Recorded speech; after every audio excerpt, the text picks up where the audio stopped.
Let's go. Mm. Bonsoir à tous, j'espère que vous allez encore super bien. Moi, comme vous le savez Oui, tous, ça va. c'est Jonathan Noël Chamouzès, CEO d'Investir en... Ah, j'ai d'Investir en toi. Arthur, mais on fait au pire chez lui. J'avoue. Coup d'État. CEO de, CEO de Destin MZ. Ego sérieux, hein? Ego sérieux. Comme ça? CEO de Destin MZ et ambassadeur d'Investir en toi en RDC. Bon, pour ce soir, on va parler de la vente partie 2. Alors, c'est quoi la vente partie 2? Pour la vente partie 2, nous allons parler plus de l'aspect technique de la vente, en fait. Ce serait plus des aspects techniques que nous allons voir et on va essayer d'imprégner quelques petits principes de base sur la vente, les trois étapes pour multiplier ces ventes et les compétences à acquérir pour les ventes, puisque c'est très important d'avoir des compétences dans tout ce qu'on fait. Alors, je commence par dire ceci. La, un bon vendeur vend la confiance. Ce qu'un bon vendeur doit vendre premièrement, c'est la confiance, en fait. Je donne un exemple. Tu as un vendeur qui vient te proposer un de ses services. Mais tu vois, il t'intéresse juste d'une façon, en fait, légère, en fait, passagère seulement.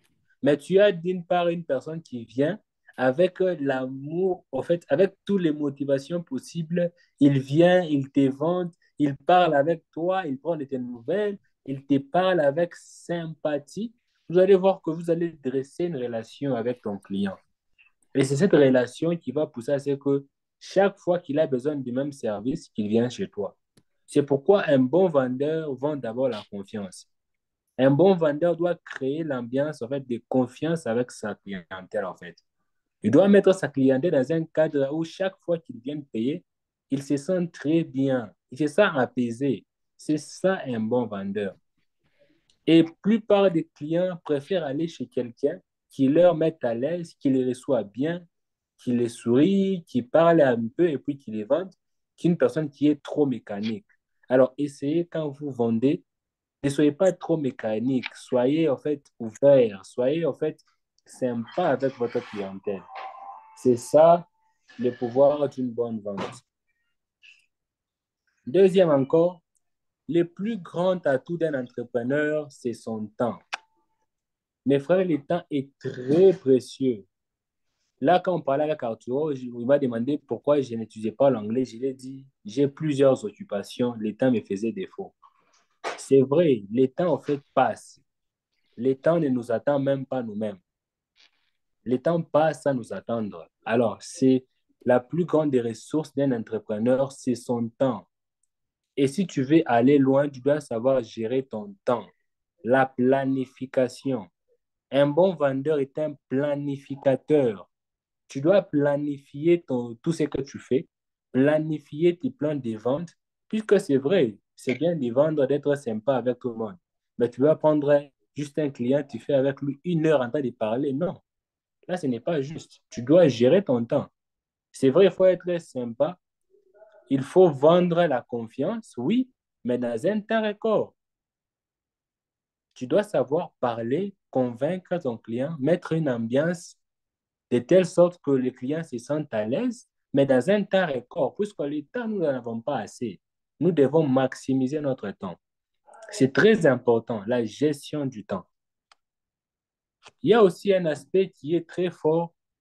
Dans la vente, il faut réduire les coûts. J'ai dit que j'ai parlé de la vente sur l'aspect technique, en fait. C'est réduire les coûts. Un exemple, comme je vais parler d'investir en toi. Nous voulons concevoir des logos d'investir en toi. Mais Arturo peut nous proposer une marque, en fait, de là qui se trouve là en Allemagne. C'est vrai, c'est une très bonne idée. On peut commander de l'Allemagne, mais sous le terme coût, vous allez voir que le transport va influer sur le coût. C'est vrai, on peut avoir de la bonne qualité, très bonne même, mais les frais, en fait, seront plus élevés que si on cherchait sur place un fournisseur, un partenaire qui a des services plus ou moins rentables et de qualité. Vous devez vous rendre compte que plusieurs personnes dans les ventes, ils préfèrent commander aux Turquie, aux Amériques. C'est bien, en fait. C'est pas mal. Mais est-ce que vous avez fait le tour autour de vous pour voir si nous n'avons pas les mêmes services? Question mark. Il y a des grossistes qui paient des choses en Turquie, en Allemagne. Est-ce que vous avez fait un tour pour savoir que à tel endroit on vend tel produit et je peux m'en procurer au lieu de payer en Turquie? Nous ne faisons pas cela. C'est vrai, c'est bien de dire que je commande mes produits en Turquie, mais sous le terme coût, vous allez vous rendre compte qu'on dépense plus que si nous cherchons des partenaires sur place qui ont les mêmes services. C'est très, très important. Il faut réduire au maximum les frais dans la vente, en fait. La vente a plusieurs aspects. Il y a l'aspect clientèle. C'est bien d'avoir plusieurs clients, mais c'est mieux d'avoir plusieurs clients et d'être plus rentable. J'espère que vous me captez bien. Oui, oui, ça va. Ah. Donc, c'est très, très important de réduire les coûts. C'est bien d'avoir des clients. C'est très bien même. C'est bien de dire, moi, je commande mes affaires en Turquie, en Chine, en Allemagne, en Hongrie, si c'est en Tripoli, je ne sais même pas quoi. Mais c'est mieux de payer sur place à ceux qui payent de loin. Vous voyez? Donc, ça réduit les coûts, mais on garde la même qualité. Puisque c'est des habits de Turquie, la différence, c'est que je les ai payés à un fournisseur qui est sur place. Ça me réduit les frais de transport que commander et les frais de transport augmentent. Ça, c'est un aspect. Les délais aussi des ventes, en fait. Tu peux avoir les meilleurs mettre à l'aise tes clients. Mais si ton délai est très large, en fait, est très grand, tu vas perdre ta clientèle. C'est-à-dire, les gens commandent chez toi peut-être les casquettes investies en toi. Si on doit attendre que le leader Arturo nous envoie ça de l'Allemagne, ça peut faire même une semaine, voire même un mois de transport. Les délais fait quoi? S'allongent. On peut avoir les meilleures offres du monde, le meilleur prix. Mais si les délais est très long aussi, je vous assure que nous allons perdre la clientèle. Il faut être équilibré, en fait. Et c'est là que les fournisseurs sur place entrent en jeu. Si nous avons des bons fournisseurs sur place qui vendent ces services-là, de l'Allemagne peut-être, et que nous allons les acheter à eux, et les coûts de transport sera réduit, et même le délai, en fait, nous faisons d'une pierre deux coups en gardant la même qualité. C'est très, très important. Un entrepreneur doit être, en fait, on dit comment? Ouvert, en fait, à son environnement, en fait. Notre environnement du travail, c'est là sur place. Avant d'aller songer quelque chose ailleurs, essayons de faire les tours autour de nous pour voir si nous pouvons avoir quelque chose-là, en fait. Si nous pouvons avoir ces services-là, voilà, être ouvert. Merci, Monsieur Konutolat. Si nous pouvons avoir ces services-là sur place, si nous pouvons minimiser les coûts, c'est mieux. Puisque un produit que tu payes toi-même à l'étranger et un produit que tu payes chez les voisins qui l'ont payé à l'étranger, c'est le même produit, mais les coûts sont différents. Et même les problèmes de transport, ça les concerne à lui, mais nous avons un bon service. Donc, un entrepreneur doit être ouvert en fait à son environnement, doit être attentif à son environnement. Et ça va lui faire gagner du temps, des ressources et même des ventes. Nous allons passer aux trois étapes pour multiplier ces ventes. Là, le cadre est très bien placé. Nous vendons de la confiance à nos clients. Nous avons des produits sur place. Nous vendons déjà dans un bon climat. C'est bien, mais ce n'est pas tout. Un entrepreneur, c'est celui qui prospère, en fait, qui avance, en fait, qui ne stagne pas. Et un bon vendeur, c'est un vendeur qui multiplie ses ventes, en fait. Il ne faut pas stagner. C'est vrai, tu as retour sur l'investissement et des bénéfices, oui, mais ça ne suffit pas. Il faut maintenant multiplier ses ventes. On ne stagne pas, en fait, en entrepreneuriat. On doit toujours avancer. On ne doit jamais s'arrêter. On ne doit jamais stagner. Si on stagne, on meurt en entrepreneuriat. C'est ça le principe de l'entrepreneuriat. Si tu stagnes trop, tu meurs. Et on doit lutter contre cela. On ne doit pas stagner. On doit toujours avancer. Et ça, cela se passe en multipliant, en fait, nos ventes. Mais comment faire, en fait, vous pouvez te poser cette question-là. Puisque ce n'est pas évident, hein, de multiplier les ventes. Ce n'est pas facile. Mais comment faire? Première stratégie, c'est augmenter le trafic, en fait. Comment attirer la clientèle? Tu as une clientèle, en fait. Mais comment, en fait, augmenter cette clientèle-là? Exemple, si on payait peut-être les casquettes d'investir en toi seulement à chaque conférence, en fait. Nous organisons une conférence, nous mettons des casquettes et on paye juste à chaque conférence. Mais comment on peut augmenter ces ventes-là? On peut proposer, bon, c'est bon, même si nous n'avons pas de conférence, mais que nous intégrons les casquettes dans des boutiques. Peut-être moi, j'ai des connaissances qui ont des boutiques, la famille, je ne sais pas qui. Peut-être les leaders consulaires ont des connaissances, les leaders ont des connaissances. On peut faire des chapeaux investis en toi et décider de les exposer dans nos boutiques respectives. Ça, c'est la stratégie, en fait. Ça, c'est la multiplication des ventes.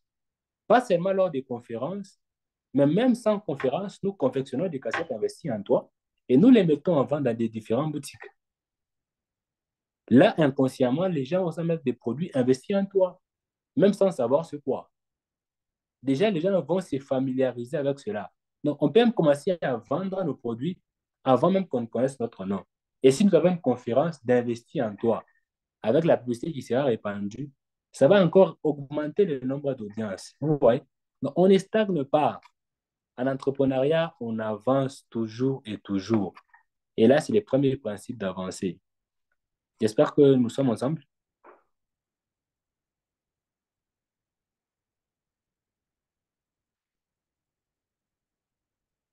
Vous me recevez? Ouais, on te reçoit. Moi, je te capte, hein, je sais pas les Ah, autres. ah, ok. D'accord.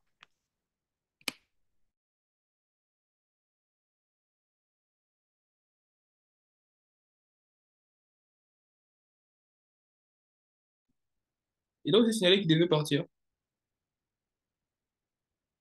Non, il n'a pas signalé. Ah, un fou, John. Bonsoir, Mira. Est-ce qu'on peut faire ça?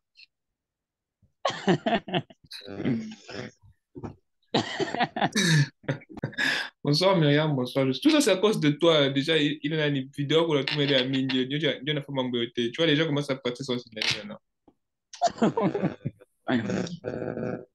On peut faire ça quand même. Chef, ouf, toi, tu pars, tu nous laisses seulement comme ça sans nous signaler.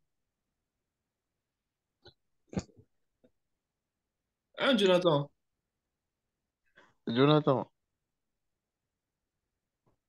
Oh, désolé, le micro était coupé. Je vous avais déjà signalé. Chef, bien, Bon, Japan.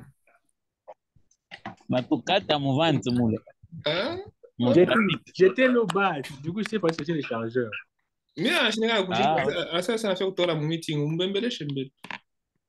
Ça a fait toi. Man, Mira. Anashirika mbaya sana anafoka. Pale kwa shona foka mbaya sana. Mira, désolé, je suis là. On peut commencer? Bon, continuez. Continuez. Ah oui, oui, on peut. D'accord. Pour multiplier ces ventes, il faut augmenter la fréquence d'achat, en fait. Pousser à venir souvent, donc pousser les clients à trop venir. Nous avons maîtrisé d'abord l'aspect augmenter le trafic et nous devons pousser les clients à venir trop souvent. C'est-à-dire quoi? Nous avons augmenté le trafic, peut-être nous avons une très grande audience qui vient, mais une fois par semaine ou deux fois par semaine. Maintenant, nous devons augmenter la fréquence, en fait, de cette audience-là, qu'ils commencent à venir trop souvent chez nous, en fait. À chaque fois qu'ils commencent à venir, ce sont des stratégies, en fait. On doit pouvoir donner on les appelle des offres qui permettront à ce que notre audience, en fait, puisse pas revenir une fois, deux fois, mais si c'est possible, même tous les jours. Et cela, c'est grâce à des offres. On peut dire peut-être dans un exemple, pour 2 produits achetés, pour 2 jours d'achat, une journée, vous êtes offert avec une réduction de 50%. Vous voyez? Donc, ça fait que les gens qui venaient 2 fois, puisque les hommes sont intéressés par les offres, quand ils voient eux, 2 fois, je n'ai rien, mais 3 fois, j'ai une réduction de 50%. Qu'est-ce qu'ils font? Ils viennent. Vous mettez des offres qui disent peut-être les meilleurs clients de la semaine aura une journée, peut-être une réduction peut-être de 60%. Le meilleur client de la semaine, peut-être. Donc, la personne doit venir au moins 5 fois. Et il y a une somme, peut-être, vous mettez peut-être, si tu dépasses les plafonds d'une somme, parce que tu dis seulement 5 fois seulement, les gens peuvent toucher. Tu mets une somme d'argent, peut-être tu dis, si vous atteignez peut-être une telle somme d'argent, votre prochaine vente, vous aurez peut-être 80% de réduction sur tel produit. Vous spécifiez, vous voyez. Les hommes, comme ils aiment les offres, ils vont vouloir prendre ce que vous leur donnez là, puisque pour eux, c'est une opportunité, au fait, de réduction de prix. Et là, ça augmente la fréquence. Vous avez des personnes qui venaient 1 fois, 2 fois, mais là, ils vont venir pratiquement 5 fois. Et le sixième jour, ils viennent, ils payent, mais avec une réduction de 80%. Mais pas sur tous les produits, puisque ils prennent des produits chers. Vous limitez même les produits, en fait. Vous voyez? Donc, vous créez des offres pour augmenter la fréquence de notre clientèle. C'est très important. Très, très important. Ouais, ils vont même penser que c'est gratuit, comme M. Consolat l'a dit. Donc, ce sont des stratégies, au fait, qu'on doit mettre en place. C'est ça la vente, en fait. Un bon vendeur, c'est quelqu'un qui réfléchit. Vous voyez que tout ça n'est pas le fruit de hasard juste comme ça. Il faut se former. Déjà, plusieurs notions que j'ai apprises aujourd'hui, je les ai prises de la formation que le leader Arturo a envoyé. J'ai pris des stratégies dedans. Je me suis renseigné à gauche, à droite. Et vous voyez que en se formant, nous devenons excellents. Et il ne faut pas se limiter seulement à être formé, mais il faut appliquer aussi les formations que vous avez là. Vous voyez, avec ça, vous pouvez maximiser les ventes, même avec un seul produit, mais vous pouvez faire des miracles. Tout dépend de la puissance, en fait, de l'apprentissage. C'est ça être un bon vendeur. Un bon vendeur ne cesse jamais de réfléchir à comment je vais prendre l'argent de leur poche et le mettre dans ma caisse. C'est ça un bon vendeur. Un bon vendeur ne doit jamais, je répète souvent, toujours, un bon vendeur ne doit jamais stagner. Continuer au fait d'évoluer, avancer, augmenter le trafic et augmenter la fréquence. Et avec juste ces exemples-là, vous comprenez que on peut facilement, au fait, augmenter le trafic et augmenter aussi la fréquence. Donc, le but d'un vendeur est de maximiser les ventes, en fait. C'est ça notre but. Pour être un bon vendeur, il faut maximiser, en fait, le vente, en fait. Toujours maximiser les ventes. Chercher des stratégies, des solutions pour maximiser le vente. Nous voulons prendre leur argent, là, le mettre dans notre poche. Et en retour, eux veulent avoir un bon service de notre part. On est gagnant-gagnant, donc on ne fait rien d'illégal. On est dans ce qui est légal. Donc, on prend leur argent de leur poche légalement, en vue et connaissance de tous. Ce n'est pas du vol, c'est du business. C'est très, très important. Et pour cela, il faut avoir des compétences, bien évidemment. Il faut avoir des compétences. Pour être un bon vendeur, il faut acquérir à la base des compétences qui peuvent te permettre d'être un bon vendeur. Première compétence, comme vous pouvez le savoir, c'est la prise de parole en public, qui est en accord avec l'art oratoire, en fait. Tu ne peux pas venir, tu entends de parler, on n'entend rien de ce que tu dis. Ça ne va rien servir à rien. Tu ne peux pas venir comme ça, tu as peur devant les gens de parler. Tu vas vendre quoi alors que tu as peur? Comment tu vas vendre ton produit si tu as peur de parler devant les gens?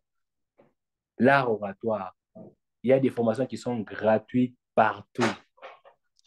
la prise de parole en public. C'est simple.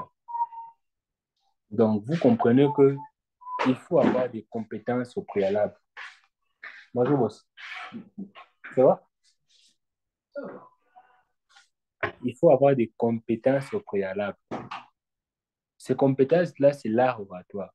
Parce que remarquez, là, je vous parle, là, je suis à l'aise. Mais si vous revenez à mes anciennes vidéos, là, comme je parlais, c'était la catastrophe. Arturo peut témoigner. Je n'arrivais pas à articuler des mots. Et puis, parfois, j'ai parlé trop vite. Ça m'a pris vraiment du temps, hein. Je peux dire que ça fait peut-être même 6 mois, hein, juste pour améliorer ma façon de parler et de communiquer. C'était pas facile. C'est les formations, en fait. Formation sur formation, en fait. Donc là, merci de dire comme ça. Donc là, vous pouvez voir, je peux parler en étant à l'aise. Même s'il y a 12 personnes, même s'il y a 1 million de personnes, je suis à l'aise, au fait. Parce que je me dis, là, c'est moi le boss, en fait. C'est moi qui dirige tout. Et vous me suivez, en fait. C'est une façon de parler. Je me dis, c'est moi, en fait, qui est fort là. C'est moi le roi. C'est moi le king là. Donc, c'est comment? Donc, c'est vous qui devez me suivre. Donc, vous ne pouvez pas me faire paniquer. C'est moi qui dois vous faire paniquer, en fait. Vous voyez? Donc, avec cela, je suis à l'aise. Je peux sourire. Donc, j'ai confiance en moi. Et tout ça, ça ne vient pas juste comme ça du jour au lendemain. Tout ça, ça vient avec l'art oratoire. On doit se former, mes frères. C'est que le leader, tu vas me dire, c'est un prix à payer pour être un bon vendeur. Il y a toujours un prix à payer, en fait. Si vous voulez quelque chose qui n'a pas de prix à payer, allez seulement dormir, réveillez-vous. Mais je vous assure que si vous faites ça, il y aura aussi un prix à payer, même si vous ne vouliez pas, c'est l'échec. C'est la pauvreté dans certains cas. Tu ne fais rien. Tu es à l'aise dans ta couette. Tu vois que tout va te donner sur un plateau d'or. Non. Il y a toujours un prix à payer et il faut assumer. Et après avoir assumé, vous allez comprendre que ça devient facile. Ça devient fluide. Donc, la formation. Compétence, savoir pour être un bon vendeur, prise de parole en public, l'art oratoire et surtout la visibilité aussi. Là, on attaque un point qui est très important puisqu'on quitte. Donc, nous ne limitons pas seulement au business physique, mais nous allons même au business en ligne, en fait. Dans la vente, en fait, on ne laisse rien au hasard. Rien n'est placé au hasard. Tout est bien disposé. Si on a gagné en fait, la vente en présentiel, nous devons maximiser en fait, notre clientèle. C'est ça le but d'un bon vendeur. Maximiser les ventes.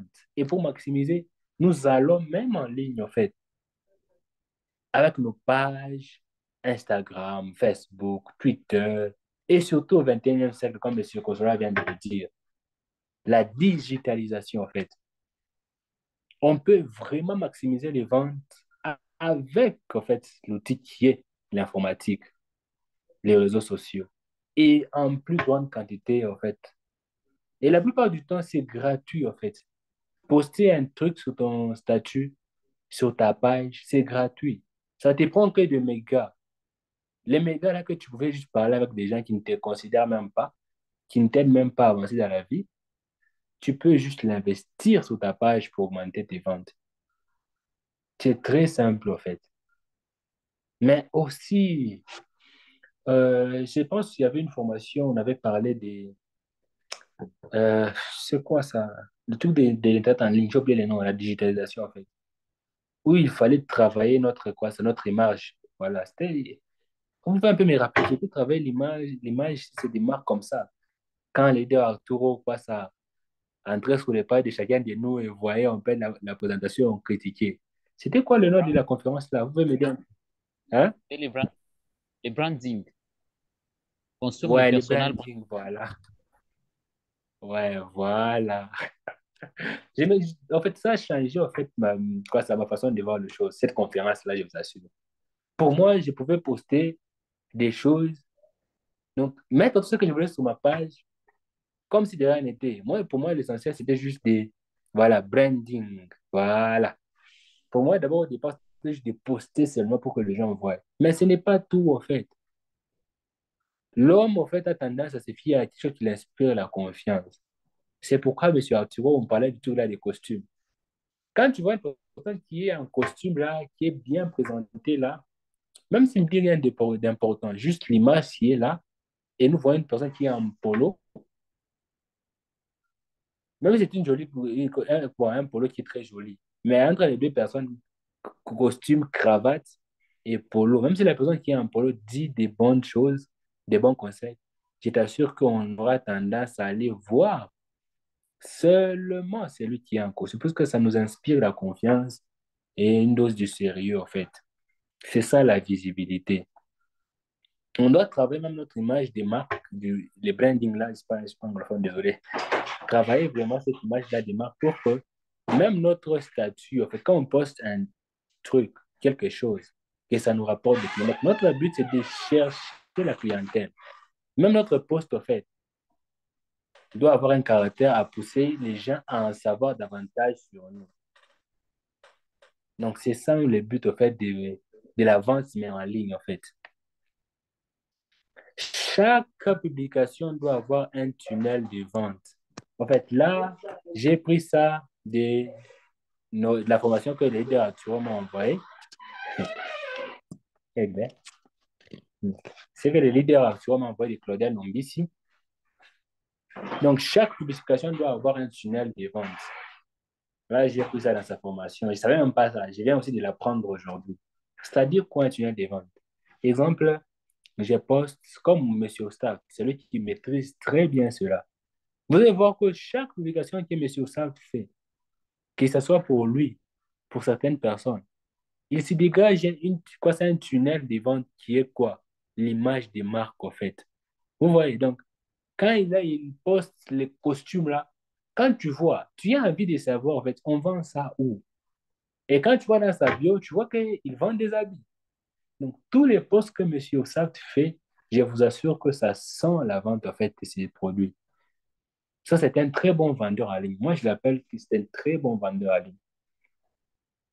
Quand il fait une chose, en fait, même ces posts-là, vous allez voir les images, les couleurs, comme ce qu'il a fait des malades de sa présentation. Tu sens que c'est frais. Vous voyez? Donc, ça attire, en fait. Tous nos posts, en fait, doivent avoir des tunnels de vente, en fait. Tout ce que nous postons. Même des blagues, on peut poster, c'est vrai, on peut poster des blagues. Mais dans ces blagues-là, il peut y avoir un tunnel de vente. Exemple, moi, j'aime trop les moteurs. Je conçois des couveuses, des trucs électroniques. Je peux poster des blagues dans les cadres peut-être de l'électronique. Qu'est-ce qui va arriver? Ceux qui connaissent en fait l'électronique vont rire. Mais ceux qui ne connaissent pas l'électronique vont se poser la question en fait, bon, de quoi il est en train de parler? Qu'est-ce qu'il va faire? Il va te demander, c'est quoi la blague en fait? Et quand tu l'expliques, tu sens que tu y as une clientèle. Donc, tout ce que nous devons faire à partir d'aujourd'hui, à cet instant, n'a d'avoir des canaux de vente. J'aime aussi la page des leaders Mira. Là, on poste comme le tour là, des stylistes là. J'aime bien cette page puisque chaque fois que je vois la notification de cette page, je sens que là, on va avoir droit à une marque, en fait, à un style particulier en fait. Oui, Mais je ne sais pas si elles merci vendent. beaucoup. C'est Evenly. Je sens, je sens. Désolée. Ah, ah. Jonathan, Joe, comme on a monté un Johnny, on a pas na kumuchi, tu vois, mais non, non. Non, non, non. J'ai Non, vu. il faut le dire. Quand ça donne, il faut. Arthur, c'est pas comme ta photo qu'on a envoyée dans le groupe là où je vois la malunette. Tu vois, non? D'abord, attends, je te sors même. C'est pas elle qui publie là-bas. Voilà. Jonathan, tu ne pas. C'est pas elle qui publie là-bas C'est sur la pas moi page qui là. publie, mais c'est sans mes vêtements. Ah. Jonathan, Ah, oui, tout ça c'est toi. Non, tout ça c'est c'est Consola sans avec mes les maïs qu'il a photos. envoyé. Fallait pas au taper. Tu la connais pas. Donc, vous voyez, donc c'est ça. Donc, chaque fois qu'on publie une chose, en fait, il doit y avoir des canaux de vente. Et je vais finir par là. La chose qui est importante dans les ventes, comme Colin Lombisi, bien sûr, l'a dit, donc l'achat est d'abord émotionnel. Ça, c'est vrai. Ça, c'est absolument vrai. L'achat est émotionnel. Parlant d'iPhone, je vous dis que je n'aimais pas l'iPhone, moi, que vous voyez là-bas. Je n'aimais pas l'iPhone là. Moi, c'est Samsung. iPhone, c'est le téléphone qui a trop de complications. iPhone, iPhone. Mais là que je vous parle, j'ai un iPhone. Comment j'ai eu sentiment, en fait? Donc, quand l'iPhone vend, comme on disait, iPhone vend le confort. Et mes frères, en fait, quand ils commencent à parler, en fait, de l'iPhone, ils parlent, oh, l'iPhone, l'iPhone, l'iPhone. Et quand je faisais des vidéos avec mon autre téléphone là, on me disait quoi? Des images, c'est comme si on prenait l'échographie. Imaginez un peu.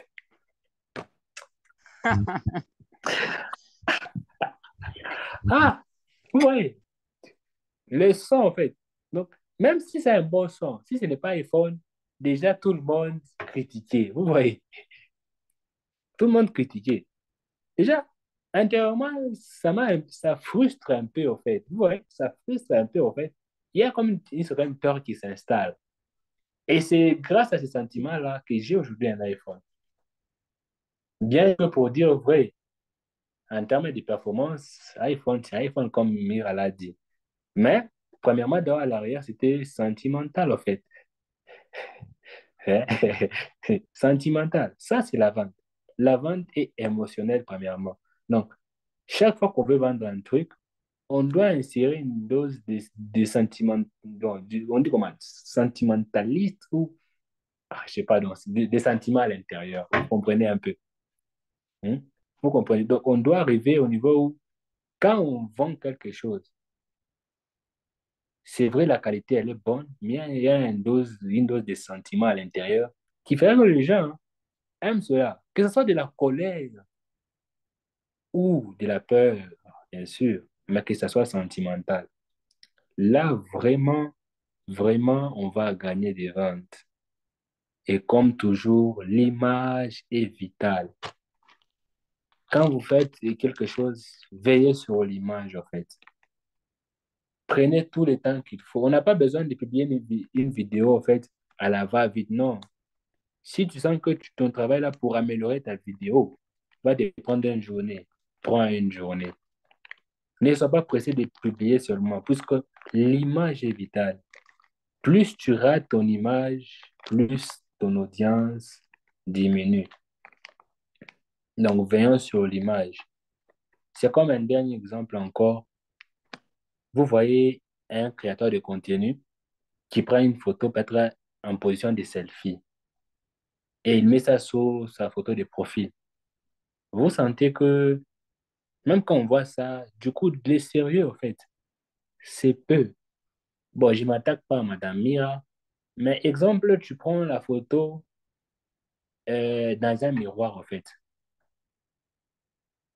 Bon, c'est vrai que c'est une photo avant, mais ça reflète, en fait, comme un selfie, en fait. Avec ça, vous sentez que quand on voit la photo là, on ne voit pas plus vendeuse. Au moins, si tu vendais des iPhones, par exemple, si tu vendais des iPhones, cette image-là, en tout cas, ça te rapporte de la clientèle puisque tu vends l'iPhone. Mais si tu es peut-être un conférencier, tu prenais une photo comme ça, on va te prendre pour un aventurier ou bien pour un vantard. Prends seulement ta photo entière avec caméra professionnelle bien costumée là et tu mets sur ton statut ou sur ton profil. Donc, l'image est très vitale selon ce qu'on fait. Très vitale, en fait. Et sur les réseaux sociaux, n'en parlons pas. Voilà, c'est tout ce que je pouvais vous partager sur la vente. Les deux, j'ai le temps, j'ai fini aussi. Et j'ai dit, je vous remercie.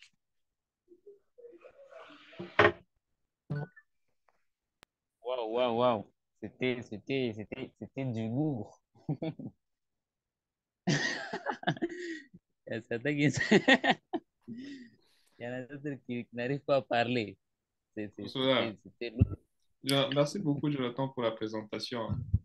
Grand merci, en tout cas. Très belle présentation pour ce soir.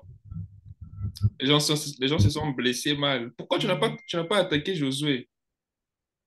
Jésus, il était là-bas calme à lui. Jésus, lui aussi, Ouais, c'est comme une photographie, non? Ah, iPhone, c'est iPhone. ah, problème. Sinon, merci beaucoup. Très belle présentation, Jonathan. En tout cas, il y avait de l'humour, de l'ambiance et je crois que tout le monde a tiré sa part. Tout le monde a vraiment tiré sa part. Des questions. Consola, une question pour Jonathan.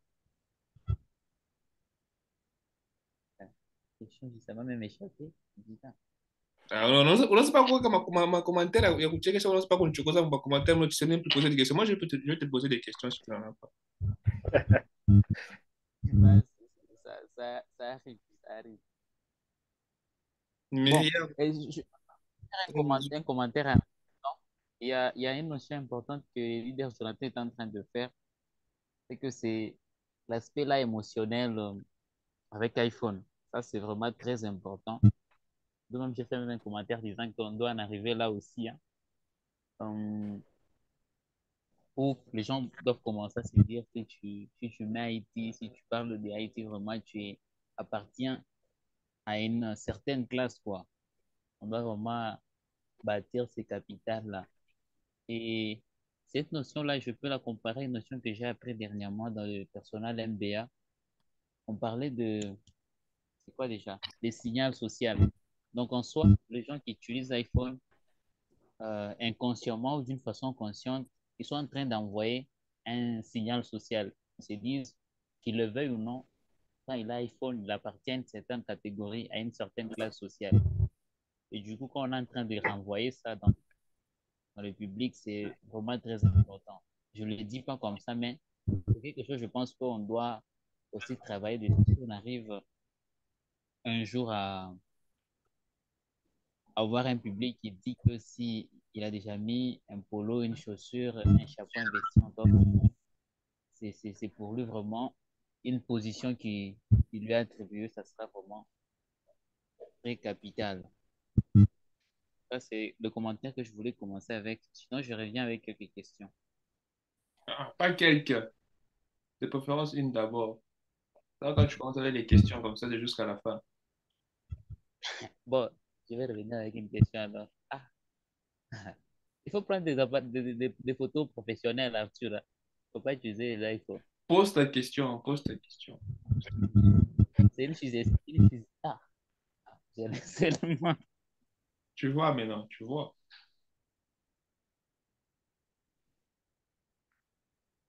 Ton micro est muté, leader.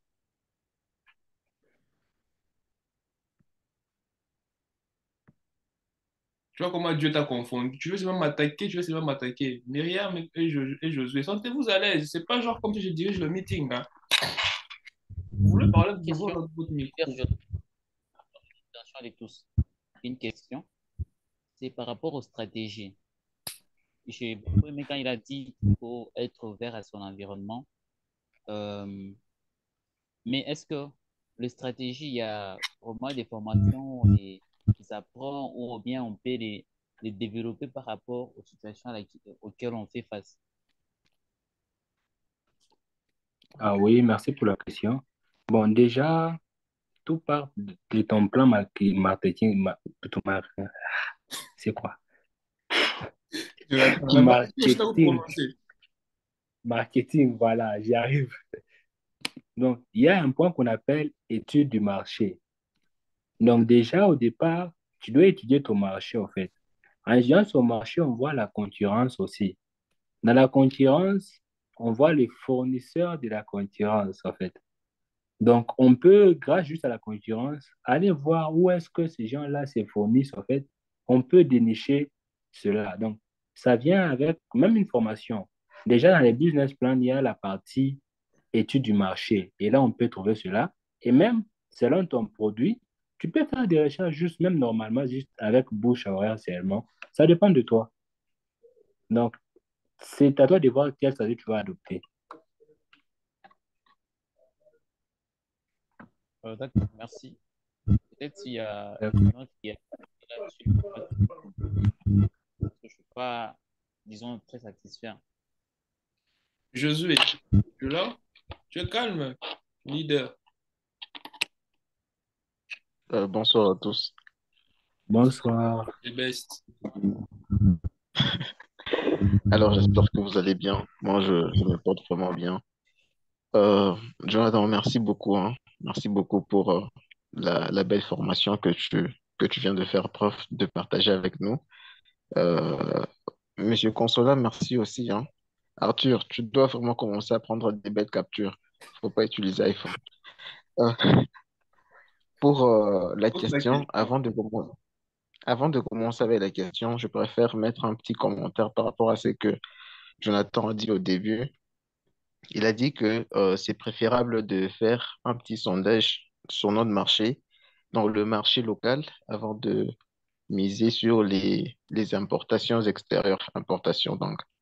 Moi, je trouve que si les gens font cela, si les gens ont plus cette envie, cette motivation d'importer, c'est compte tenu de la qualité. Souvent, la qualité locale n'est pas bonne. Souvent, pour certains matériels, la qualité locale n'est pas bonne. Raison pour laquelle les gens euh, aiment plus aller vers l'extérieur pour pouvoir en fait importer certains biens, certaines marchandises. Alors, ma Non, question, j'avais dit, hein, j'ai dit, pas prendre sur place. Chercher sur place si on peut avoir les mêmes produits, mais que les autres personnes ont déjà amené sur place. ah C'est ok, pourquoi j'ai dit, on pour fait ça, Turquie, mais la différence c'est que moi, j'ai pris mes produits de Turquie chez une personne d'autre qui a payé. Donc, le truc là de transport, des délais de transport, c'est à lui. Au lieu de que moi, je prenne directement avec les délais là de transport et les coûts qui vont augmenter. moi je trouve que si on prend Ah, l'exemple par exemple d'une voiture, une une oui, voiture neuve dans un autre pays, si elle doit venir, et même si on y met le frais de fret, les assurances, pour que cette voiture puisse arriver au pays, si tu l'achètes directement chez les producteurs, et que tu l'amènes au pays, elle sera moins chère que si une autre personne l'achète et l'amène, toi tu l'achètes localement. Donc, raison pour laquelle j'ai ouais. plus misé sur les importations. Ah, ok. Bon, sur le point d'avouer. Mais c'est ça. Maintenant, tout ça, c'est si tu as des bonnes relations à la douane, exemple. Euh, Ça, c'est ben, important à ne pas oublier. Hein. Tu non, là, vois? ça dépend des contrats. Parce que lorsque on veut Oui, faire un achat à l'extérieur, on va signer un les contrat. contacts. Soit c'est le fournisseur qui va prendre en charge le frais de transport, soit c'est toi. Donc, vous allez signer ça avant de pouvoir, en fait, commencer vos démarches d'importation et tout et tout. Ouais. Maintenant, tu vois, sur ces points-là, donc, tu as fait d'abord une étude pour comparer les prix. Si tu trouves que les prix d'importation avec tous les imprévus, c'est mieux d'importer. Mais si ce n'est pas mieux, c'est pas bien. Puisqu'on a fait aussi un test, on devait payer des produits juste là, au marché, des trucs là, d'électricité. Alors, on a demandé les prix de là et les prix d'ici. Quand on y mettait les transports, il n'y avait pas une très grande différence. Mais le délai, ici, c'est rapide. Ouais. Il peut y avoir en temps même des $100 de différence pour des grands produits. C'est vrai, c'est beaucoup d'argent. Mais en termes de rapidité de service, vous vous rendez compte que bon, les $100 est minimisable selon les types de commandes que nous avons. Tu vois un peu sur cet aspect-là. Mais tout ça vient, c'est après l'étude du marché. Exactement, c'est très bien répondu, Oui. merci. Alors, je passe à la Oui. question rapidement. Ma question est la suivante. Euh, Vous nous avez parlé du marketing, vous avez vraiment touché au marketing et à l'aspect genre apparence et tout et tout. Mais moi, une question qui touche le marketing, mais qui va un peu dans le hors cadre de ce que vous avez eu à toucher aujourd'hui. Quelle est l'importance du positionnement dans la vente? Tu peux un peu me développer un peu le positionnement, c'est-à-dire? Ok, le positionnement, à ne pas confondre avec l'emplacement. L'emplacement, c'est genre un lieu où vous vous implantez, mais le positionnement, c'est genre la manière dont on vous perçoit par les acheteurs. Vous savez, il y a ces marques qui ont déjà cette notoriété sur le marché, alors que d'autres ne l'ont pas. Alors moi, je voudrais connaître juste l'importance de cette notoriété que certaines marques ont et d'autres non. Ok. Bon, l'importance, en fait, de cette notoriété joue sur même les ventes, en fait. Je donne un exemple. toujours avec les réseaux sociaux. Vous allez vous rendre compte que entre Instagram, TikTok, Facebook, il y a une certaine différence, même en termes de notoriété. Comment ça? Sur Facebook, on peut trouver presque n'importe qui est dessus. Il y a même un mode gratuit pour cela. Donc, il y a tout le monde qui peut être là facilement. Et si tout le monde est là, même si tu veux vendre un produit, c'est vrai, tu vas toucher une très grande audience, mais c'est des clients potentiels, pour ne pas dire qu'ils sont faibles, mais sont réduits. Mais si on part sur Instagram, exemple, Instagram, on sait que c'est des réseaux peut-être des stars, des gens qui sont quand même responsables. Et là, même si vous publiez une chose et vous avez juste trois réactions, vous pouvez être sûr que ces trois-là peuvent vendre. Donc, la notoriété joue même sur la vente, joue même sur la qualité des personnes. C'est comme exemple, tu touches par mois, peut-être, je donne un exemple, tu touches par mois 1000 $. Bon, là, je suis aussi un exemple qui est un peu hors cadre. Tu touches par mois peut-être 1000 $. Au départ, peut-être tu prenais tes habits dans un type de, dans une, dans quoi, ça, dans un type de boutique. Par exemple, la boutique X, quand tu touchais 500 $. Mais tu vas te rendre compte que quand tu touches 1000 $, la boutique où tu vas payer tes habits, c'est une autre boutique. Pourquoi? Parce que la notoriété de la boutique là, des personnes de 1000 $ et ton nouveau statut, en fait, vont coïncider. C'est comme aussi avec les réseaux sociaux, la notoriété. Si tu as une bonne notoriété, les gens ont plus tendance à te faire confiance que si tu n'as pas une bonne notoriété. Et c'est la confiance là qui joue sur la vente. Ah, merci beaucoup. Oui. Super. Merci beaucoup. Jonathan, tu peux poser une question à Myriam. Elle avait dit qu'il n'y avait pas de question. Pose-la la question sur ce que tu as exposé et puis elle va répondre. OK. Madame Miralombe,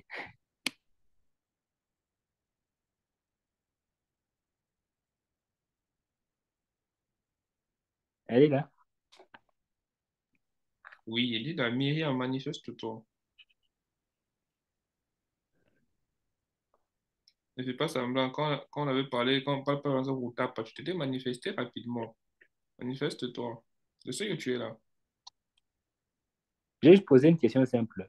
En fait, toujours sur ta page, quand tu postes les photos là, en fait, quel est l'objectif juste derrière les posts? C'est attaché à une boutique ou bien c'est publicitaire?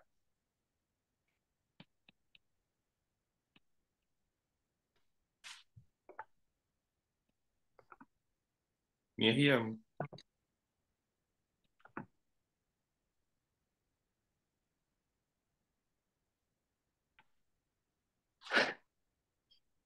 Elle ne se manifeste pas. Ah, je suis dans mon live. elle va semblant. Elle est là. Je sais qu'elle est là. Débute ton micro et réponds à la question. C'est une simple question. C'est moi, je suis là. Et elle est là. Tu as saisi la question, non? Réponds.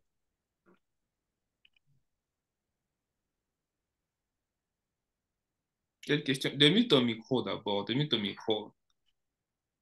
Bon, la question est celle-ci. Quand tu postes sur ta page, c'est tu vends en fait les produits donc, que tu postes ou bien tu es attaché à une boutique en fait comme genre publicité? Quand j'ai quoi, s'il te plaît, si tu peux encore répondre une fois, désolée. Quand tu postes sur ta page, les images que tu postes souvent, Ah ah. ce sont des produits que tu vends ou bien tu es attaché à une boutique où tu fais la publicité? Euh, en fait, concernant cette page, ce sont pas des produits qu'on vend ou bien des marchandises.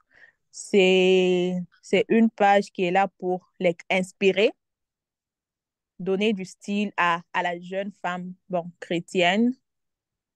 On voulait juste, parce que déjà, le nom de la page, c'est Heavenly. Et parmi nos visions, il y a aussi la modestie. So, on veut inspirer d'autres personnes à s'habiller modestement. Parce qu'on a remarqué que même si tu partais sur Google et puis tu tapais modesty, on va te sortir les photos des femmes voilées.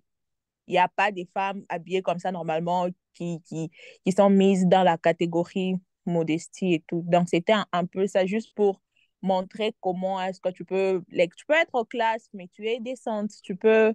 Être, euh, tu peux t'habiller juste normalement comme une jeune fille, mais il y a la décence. Ah, ok. Yeah. D'accord. Moi, je crois que c'était à ta chaîne boutique, là, vous faites déjà la publicité, on peut me demander conseil pour vendre. Ah non, non, non. C'est vrai, on met des références, des habits pour que si une personne veut la même chose, la personne peut aller voir dans la boutique. Mais c'est pas pour des publicités ou bien des partenariats. Ok, merci. Peut-être ça se transformera avec le temps en boutique. Qui sait? Yeah, c'est vrai qui sait parce qu'on a aussi des projets, yeah. Qui sait?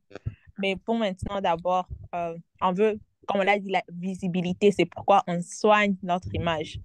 On ne poste pas n'importe comment. On ne poste pas leader consola. On ne poste pas les maïs et l'arachide. On ne poste pas. Je suis en train de penser à quelqu'un que je vois là sur mon écran. On ne on poste pas les bonnets bleus. On ne poste pas. Voilà. On soigne. Jonathan, j'ai une question pour toi. Tu as parlé du premier point, j'avais même noté, tu as dit un bon vendeur vend la confiance. Alors dis-moi, si tu veux ne pas seulement vendre euh, un service, je parle de la conférence que nous sommes en train d'organiser, si tu veux ne pas seulement vendre le service à une personne, genre la pousser à payer son ticket pour la conférence, mais tu veux la vendre plus la confiance afin que cette personne puisse prendre son ticket. Comment tu vas t'y prendre? Comment s'y prendre en fait? Bon, comment, déjà, je peux dire comment je m'y prends, Bien. puisque j'ai déjà cette stratégie-là. Donc, qu'est-ce que je fais? Premièrement, d'abord, je commence par parler avec la personne. Je parle avec la personne sur des sujets qui cadrent avec la conférence, sur la croissance, les activités, comment elle s'évolue, comment elle fait tout ça, tout ça, tout ça, tout cela. Je pose la question aussi sur le nombre d'années qu'il a fait pour, en fait, obtenir ce qu'il a, ou bien si ce sont des startups qui sont lancées, même des gens qui ont un service qui tiennent déjà. Je leur parle de ça. Et s'ils me répondent, sur base de ce qu'ils vont me répondre, alors j'entre pour introduire directement. Je donne un exemple, je viens, je te dis, là, bonjour, monsieur Arthur, tu vas bien? Oui, ça va. Qu'est-ce que tu fais? Oui, je suis créateur de contenu sur les réseaux sociaux. Tu as combien d'abonnés, tout ça, tout ça. Tu t'es formé? Oui, oui, oui, oui, oui, tout ça. Tu es sûr que tu t'es formé? Oui. Tu investis de l'argent dans ce que tu t'es formé. Pour me prouver que tu investis de l'argent, sentimentalement, tu vas avoir quoi, cette tendance à me dire oui, n'est-ce pas? Mhm. Et c'est sur ce canal-là que je me dis, bon, comme tu es déjà connaisseur, tu t'es formé souvent, j'ai une proposition pour toi. Nous organisons une conférence avec un spécialiste en la matière qui s'appelle croître, en fait. C'est quoi le terme? J'ai oublié encore. Leader, même le thème de la conférence, tu as oublié. Problème, je sais qu'il y a croître. Non, devine le thème, je ne vais pas te le dire. Attends. Euh, Attends. Ah, Parmi les capitales de l'entrepreneuriat, le temps, ouais. C'est le croître, la porte de la réussite, c'est ça, hein? Hmm. La croissance, la porte de la réussite, hein?